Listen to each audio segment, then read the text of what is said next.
السلام علیکم ورحمۃ اللہ وبرکاتہ۔ دوستو، ابھی میں نے ڈاکٹر اسرار احمد کا یہ بیان سنا ہے، آپ لوگ خود سن لیں اس بیان کو اور آپ ضرور یہ سوچنے پر مجبور ہو جائیں گے کہ ایسا لگے گا کہ جیسے آج کے زمانے میں 2023 یا آج کے دن پر ڈاکٹر اسرار احمد نے یہ بیان کیا ہے۔ یہ بیان اصل میں آج سے 23 سال پہلے سن 2000 اپریل کے مہینے میں انہوں نے کیا ہے، جس میں انہوں نے 10 زہریلے مطالبات یا سازشیں یا ڈیمانڈ آپ کہہ لیں وہ کیے ہیں پاکستان سے، اور اس بیان کو آپ اینڈ تک لازمی دیکھیے، آپ کے رونگٹے کھڑے ہو جائیں گے دوستو۔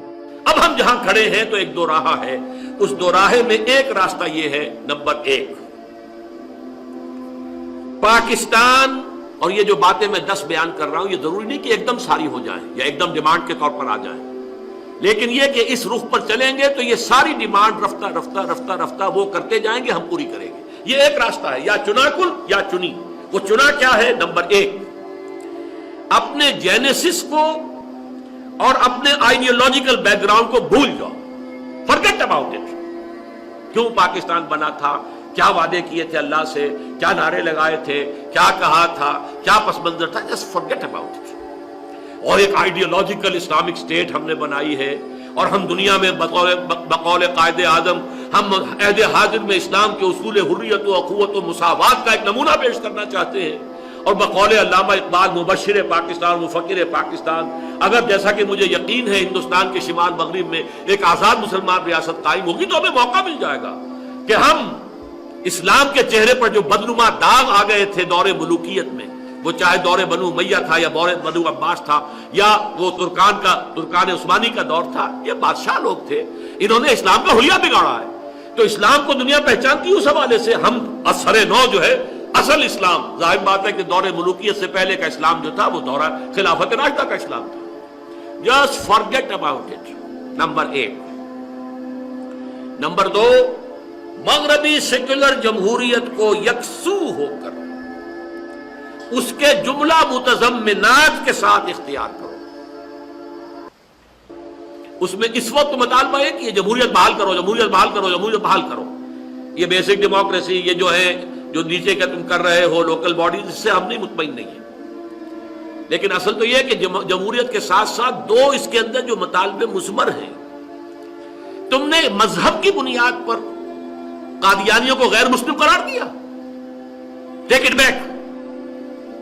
یہ کیا پرانے زمانے کی دقیانوسیت ہے تمہاری؟ مذہب کی بنیاد پر انسانوں میں فرق، آپ کو تو ہندوؤں اور مسلمانوں کے درمیان فرق نہیں کرنا چاہیے، کجا یہ کہ وہ ایک قوم جو اپنے آپ کو مسلمان کہتی ہے۔ اور نمبر 2 یہ کیا قانون بنایا ہے؟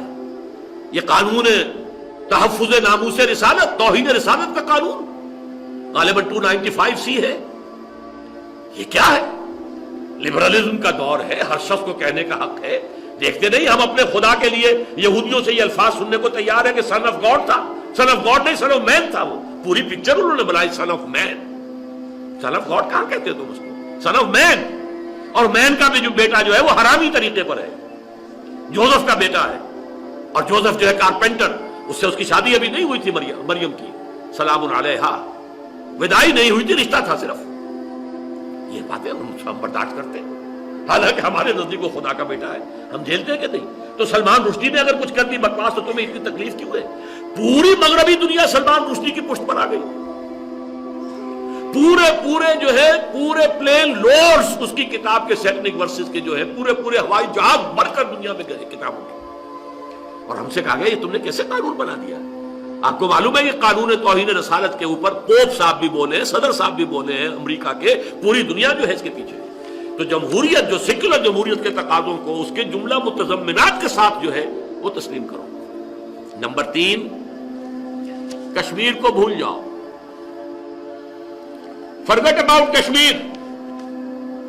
بلکہ اگر میں ترجمانی ذرا اپنے الفاظ میں کر رہا ہوں، اب تو اگر بھارت لائن آف کنٹرول کو مستقل سرحد ماننے پر تیار ہو جائے تو بہت غنیمت سمجھنا۔ کبھی ایک دور تھا جب بھارت کہتا تھا یہ اور تم نہیں مانے، اب تو بھارت اس کو بھی نہیں مانے گا۔ وہ تلا ہوا حملہ کرنے پر آزاد کشمیر پر، آپ نے سردار عبدالقیوم کا بیان پڑھ ہی لیا ہوگا، پوری تیاری ہے۔ اور جس طریقے سے کہ آج بیان آیا ہے، آج کی سرخی تھی نوائے وقت کی، اب مسئلہ کشمیر کا نہیں پاکستان کا ہے۔ کہاں کشمیر کی باتیں کرتے ہو؟ آپ پاکستان کی خیر بناؤ. آپ کو معلوم ہے جب آیا تھا لاہور واجپئی تو کہیں نواز شریف صاحب نے اپنے اسی خلوص و اخلاص میں کہیں کہہ دیا اور سمجھتا تھا کہ شاید یہ بھی ریسیپروکیٹ کرے گا, کچھ نہ کوئی بات اچھی کہے گا کہ کشمیر کے بغیر پاکستان نامکمل ہے.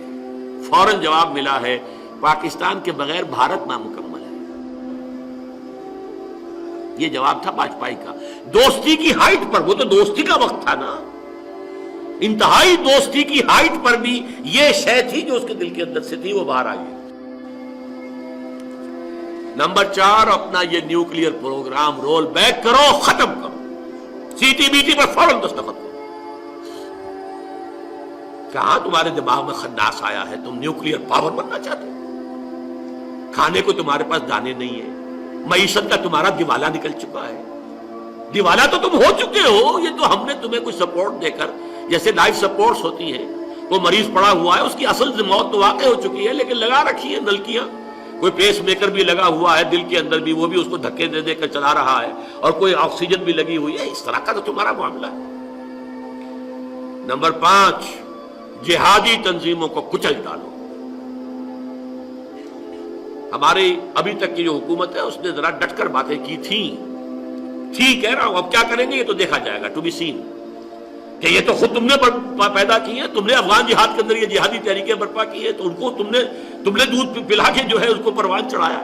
لیکن یہ اب کیا ہوگا یہ میں کچھ نہیں کہہ سکتا, کہنا چاہتا نہیں, اس لیے کہ ہم نے یہ طے کیا ہوا ہے اور کمٹمنٹ دی ہوئی ہے کہ ہم اپنے اجتماعات میں کوئی سیاسی بات نہیں کریں گے. وقتی سیاست ہے اس پر بحث نہیں کریں گے. نمبر 6, طالبان سے تمام روابط ختم کرو. اس کے گھیراؤ کو جو ہم نے اسکیم بنائی ہوئی ہے اس کے اندر ہمارا ساتھ دو. اسامہ ابن لادن کو پکڑنے میں ہمارا ذریعہ بنو. نمبر 7, جیسا کہ میں نے کہا تھا یہ چیزیں ایک دم نہیں آئیں گی, لیکن یہ ایک راستہ ہے, دو راہ ہے. ادھر جائیں گے تو 1 میل 2 میل 3 میل 4 میل آگے آتے جائیں گے نا. یہ سنگھائے میل ہیں اس ایک راستے کے. نمبر 7, دینی مدارس پر کریک ڈاؤن کرو. اول تو انہیں ختم کرو. علیحدہ دینی مدارس کہاں ہیں؟ ترکی میں ہے, سعودی عرب میں ہے. یہ آزاد دینی مدارس جماعتی دارت سارے حکومت کے تحت ہونے چاہیے. اور یہ خطیب حضرات جو چاہتے ہیں منہ میں آتا کہہ دیتے ہیں یہ جمعے کے خطبے ہو رہے ہیں, کنٹرول کرو انہیں. کیا ترکی میں کوئی خطیب جو چاہے تقریر کر سکتا ہے؟ کیا سعودی عرب میں کوئی خطیب جو ہے جو اپنے جی میں آئے بیان کر سکتا ہے؟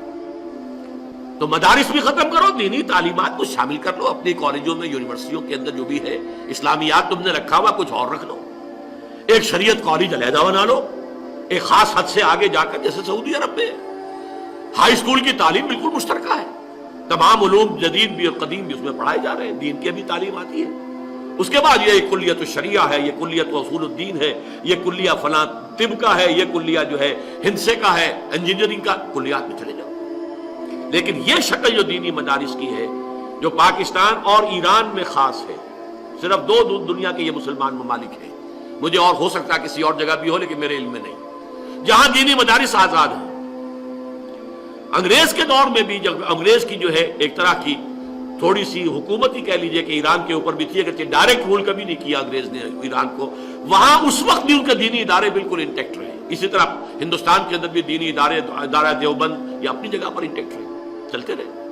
اور اب بھی وہ آزاد ہے, یہاں بھی آزاد ہے, لیکن انہیں ختم کرو.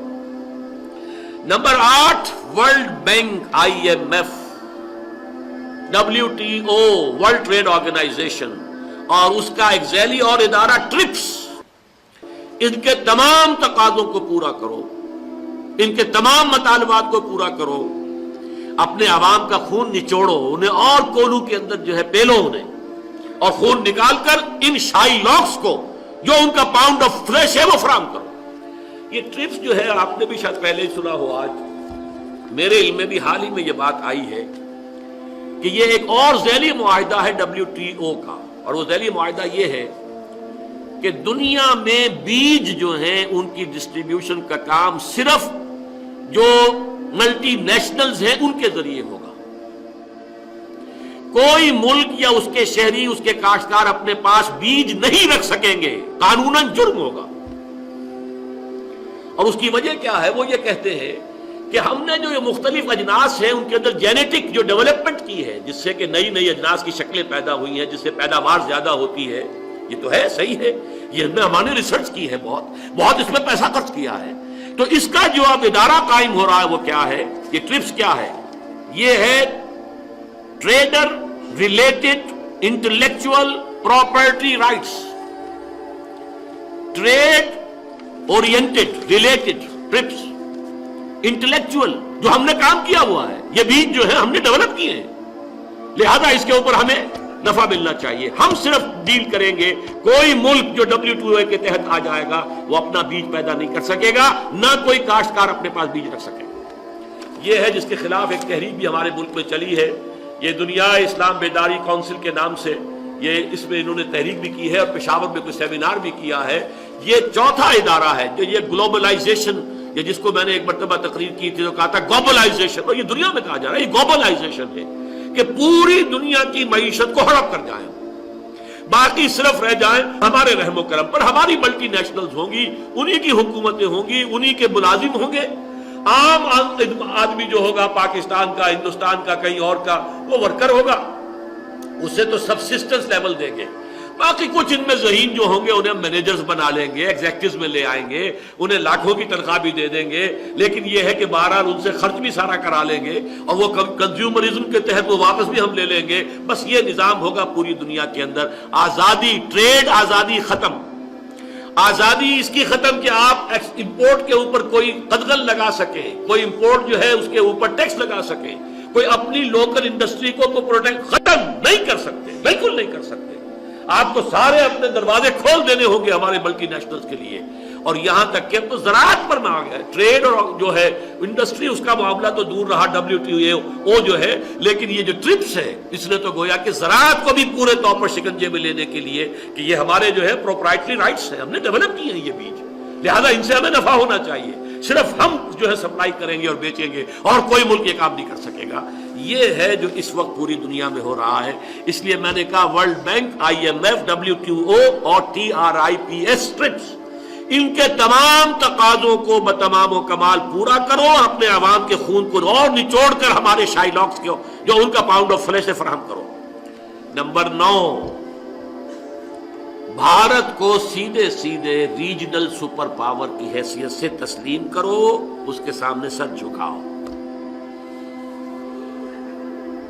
اور صرف 10 گنا بڑا نیپال بننے کے لیے ذہناً اور جذباتی طور پر تیار ہو. تمہارے اور نیپال میں اتنا ہی فرق ہے، رقبہ تمہارا 10 گنا ہے بس. باقی جس طرح وہ تابع محمل ہے بھارت کا، ایسے تمہیں بننا پڑے گا. اور آخری 10ویں بات، یورپی اور بھارتی ثقافت کی جو یلغار ہے اس کے لیے اپنے دروازوں کو کھول دو. اور جو تحریک فیمنزم کی ہے، جس کے 2 بڑے لینڈ مارکس جو ہے وہ قاہرہ کانفرنس اور بیجنگ کانفرنس تھی، اس کو فروغ کے لیے NGOs کے لیے کھلی میدان دو اپنے معاشروں کے اندر کہ وہ جس طرح چاہیں اس کے اندر سے، اس معاشرے کے اندر سے جو ہے کرپشن اور اس کے اندر سے یہ آئلی نظام کے خاتمے کا معاملہ کریں. یہ 10 نکات ہیں کہ اگر ہم پورے کریں گے تو ہمیں سپورٹ ملتی رہے گی، ہمیں قسطیں ملتی رہیں گی، ہمارے قرضوں کی ری شیڈولنگ ہوتی رہے گی، ہمیں کسی وقت کرائسس میں آ کر کچھ نہ کچھ شاید بیل آؤٹ کرنے کے لیے کوئی اور قدم بھی اٹھا لے، بشرطے کہ یہ راستہ ہے. تو دوستو بیان آپ لوگوں نے سن لیا اور میں یقین سے کہہ سکتا ہوں کہ یہ بیان آپ کو پسند نہیں آیا ہوگا، کیونکہ اس میں انہوں نے وہ حقائق بیان کیے ہیں جو کہ آج سے 23 سال پہلے تھے اور ایسے لگ رہا ہے جیسے بالکل آج کیا ہو. مجھے افسوس اس بات پر ہو رہا ہے دوستو کہ ہمارے جتنی بھی سیاسی پارٹیاں ہیں یا جتنے بھی پاکستانی ہیں، جتنے بھی جس بھی شعبے سے تعلق رکھتے ہیں، خواہ وہ عوام ہو یا کوئی بھی ہو، ہم سب کے ساتھ اب ان چیزوں کا فکر نہیں ہے. جیسے کہ ڈاکٹر اسرار احمد نے کہا ہے کہ یہ سب ایک ساتھ نہیں ہوں گی بلکہ آہستہ آہستہ. تو اگر آپ خود سوچ لیں ان 10 نکات میں سے تقریباً 4-5 تو وہ مکمل ہو چکی ہے، ان کی جو پیشن گویا تھی وہ ہو چکی ہے، اور باقی جو 4-5 ہے جو پاکستان انڈیا کو مکمل تسلیم کر لے گا، ایٹم بم سے ہاتھ دھو لے گا، اور یہ 2-3 اور یہ ابھی آنا باقی ہے. اور جس طرح کے حالات ابھی چل رہے ہیں، اللہ رحم کرے، اگر اللہ نے ہم پر رحم نہیں کیا تو یہ بھی چند سالوں میں یہ بھی ہو جائیں گے اور پاکستان صرف اور صرف نیپال کی طرح ایک کالونی بن جائے گا انڈیا کا۔ اصل میں اس میں ہم سب کی ایک اندازے کے مطابق ہم سب اس میں برابر کے شریک ہیں، خواہ وہ عوام ہو یا ہمارے مذہبی یا سیاسی جو لیڈرشپ ہے یا جتنے بھی لوگ ہیں۔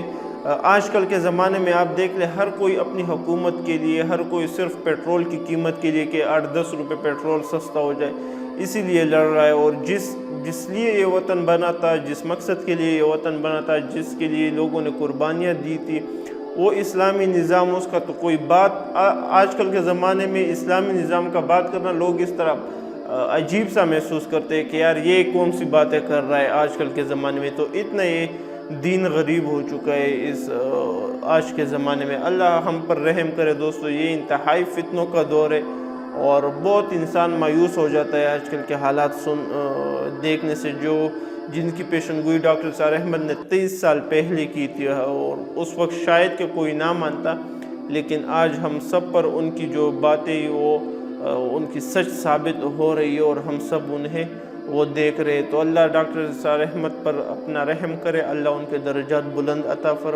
بلند کرے، اور اللہ تعالیٰ کرے کہ ہمارے پاکستان میں جتنے بھی پاکستان کے خلاف یا ہمارے ملک میں اسلام کے خلاف جتنے بھی لوگ منصوبے اور سازشیں کر رہے ہیں، اللہ ان کو اپنے ان سازشوں میں ناکام بنائے، اور جتنے بھی آپ جیسے دوستوں میں یقین کر سکتا ہوں کہ ڈاکٹر نثار احمد کا جو تمنیل اور تصویر آپ لوگوں نے دیکھا ہے اور اسی بیان کے لیے آپ لوگ آئے ہو اور اس درد سے آئے ہو کہ انسان کے دل میں جو درد ہوتا ہے امت مسلمہ کے لیے اور جو بھی مسلمانوں پر ظلم ہو رہے، تو آپ خود کو خوش قسمت سمجھے کہ آج کے زمانے بھی اللہ تعالیٰ نے آپ کے دل میں اتنا احساس رکھا ہے کہ آپ کے ساتھ دل سے غم و فکر ہے، بغیر کسی فرقہ واریت کے، بغیر کسی سیاسی فرقوں کے۔ تو یہ ایک بہت بڑی نعمت ہے اور بہت بڑا رحم ہے آپ پر۔ ہماری یہ ذمہ داری ہے کہ ہم جتنا ہو سکے ڈاکٹر نثار احمد کی آواز کو آگے پہنچائے، اپنے یوٹیوب چینلز کے ذریعے ہو یا اپنے سوشل میڈیا کے اکاؤنٹس کے ذریعے ہو، کیونکہ ڈاکٹر نثار احمد کے جو بیانات ہوتے ہیں یہ 11,000 واٹ والے ہوتے ہیں، یہ ڈائریکٹ اس سے زیادہ تر یوٹیوب چینلز بند ہو جاتے ہیں، ان کا اپنا ذاتی جو چینل ہے وہ بھی بند کر دیا تھا۔ کس لیے؟ صرف اور صرف اس وجہ سے کہ ان کی جو بیانات ہے یہ امت مسلمہ میں ایک کرنٹ پیدا کرتی ہے اور اس میں جو ہے وہ شعور اجاگر کرتی ہے۔ تو کوشش کرے کہ جتنا ہو سکے اپنے سوشل میڈیا کے اکاؤنٹس کو استعمال کرے، فری میں یوٹیوب کے چینلز بنائے اور ڈائریکٹ ڈاؤن لوڈ اور ری اپلوڈ کیا کرے ان کے بیانات۔ اگر 5 بندے بھی آپ کے شیئر کرنے سے کوئی بیان دے کے اور اس میں سے ایک بندے کا بھی دل جو ہے وہ بدلے، اگر ایک کا بھی نہ بدلے، اللہ آپ کو اس کا مکمل اجر دے گا۔ تو جتنا ہو سکے اپنے دوستوں کے ساتھ بھی شیئر کیا کرے، اور جتنا ہو سکے جتنی مطلب کہ لوگ سیاسی پوسٹ شیئر کرتے، آپ کو چاہیے کہ ہم سب کو چاہیے کہ ہم اس کی دو نہیں بلکہ 10 گنا زیادہ ہم اس سے اسلامی پوسٹ شیئر کریں، کیونکہ یہ ہمارے لیے ایک صدقہ جاریہ ہے سوشل میڈیا پر یہ اسلامک کانٹینٹ کو اپلوڈ کرنا۔ اور باقی کچھ نہیں بلکہ اکثر بدقسمت ایسے ہیں جو کہ اپنے سیاسی رہنما کو خوش کرنے کے لیے، جو انہیں جانتے بھی نہیں ہیں، ان کے لیے پوسٹ کرتے ہیں، ان کے لیے گالیاں دیتے ہیں۔ جو آج کل آپ نے دیکھا ہوگا مولانا فضل الرحمان کی برہنہ تصاویر مریم نواز کے ساتھ لگا دیتے ہیں، یا اسی طرح عمران خان کی اور ان کی جو سابقہ بیوی ہے ان کی تصاویر لگا دیتے ہیں۔ تو ان کو کچھ فائدہ نہیں ملتا، 1 روپے کا فائدہ بھی نہیں ملتا، اور نہ ہی سے انہیں کوئی، بلکہ انہیں الٹا عذاب ملے گا اگر ایک تصویر کو میں ایڈٹ کر لوں اور اسے اپلوڈ کر لوں، مجھ سے کوئی اور بڑے پیج والا ڈاؤن لوڈ کر لے گا اور وہ اسے اپلوڈ کر لے گا، لاکھوں لوگ دیکھ لیں گے، ہزاروں لوگ شیئر کریں گے، اب میری آئی ڈی کو نہ فالوورز آئیں گے نہ کچھ اور، لیکن میں نے یہ تصویر بنائی ہوگی تو ان سب کے جو گناہ ہے اس میں وہ میرے پیچھے وہ لکھی جائے گی۔ تو یہ انتہائی بدبختی کی بات ہے جس میں ہم اکثریت 99 یا 95% لوگ مبتلا ہے۔ تو کوشش کریں کہ اس طرح کے ویڈیوز کو شیئر کیا کریں، اپنے ٹائم لائن کو جتنا ہو سکے اس اسلامی لیکچر سے جو ہے وہ مکمل کریں۔ امید کرتا ہوں کہ آپ کو یہ ویڈیو اچھی لگی ہوگی۔ انشاءاللہ مزید اس طرح کے خوبصورت بیانات کے لیے پھر کسی دن حاضر ہوں گے، تب تک اجازت دے۔ السلام علیکم ورحمۃ اللہ۔